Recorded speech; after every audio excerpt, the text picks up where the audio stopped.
T'as sûrement déjà dit « C'est un fantôme ce mec, il répond jamais » ou même « C'est un rat lui, il garde tout pour lui ». Sans le savoir, tu utilises déjà des métaphores. Bravo, tu n'as peut-être plus rien à savoir. Enfin bon, voici un test avec des pièges et oui, si tu le réussis facile sans hésiter, alors tu sais reconnaître une métaphore. Si tu doutes ou échoues une fois, alors reste. Je t'aide juste après à tout comprendre pour ne plus te tromper. Allez, t'es prêt? Fais bien attention aux pièges. Il est têtu comme une mule. C'est bien une comparaison.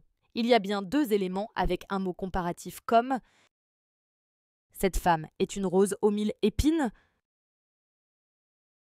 C'est une métaphore. Il y a une comparaison implicite sans élément de comparaison comme ou tel. Les mots lui brûlaient les lèvres. C'est une métaphore. Les mots sont assimilés à quelque chose de brûlant sans dire explicitement qu'ils sont comme du feu. Cela exprime une tension intérieure.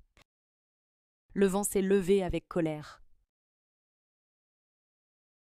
Ce n'est pas une métaphore, mais plutôt une personnification, car on attribue un comportement humain, colère, à une force naturelle.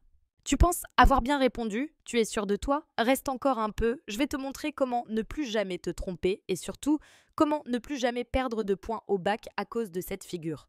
Si une phrase te donne une image dans la tête sans utiliser comme, tel ou pareil à, c'est peut-être une métaphore? Pose-toi la question. Est-ce qu'on compare deux choses sans le dire? Est-ce qu'un mot remplace un autre pour créer une image? Si oui, tu viens de repérer une métaphore. Allez, prenons deux exemples classiques qui tombent toujours au bac. Ma jeunesse ne fut qu'un ténébreux orage. De Victor Hugo ici, c'est une comparaison implicite. Hugo compare sa jeunesse à un orage, mais sans utiliser comme, tel, pareil à, etc. Le temps mange la vie. On remplace le temps par un être qui mange, cela donne l'image d'un ennemi invisible qui consume la vie. Il n'y a pas de mot de comparaison.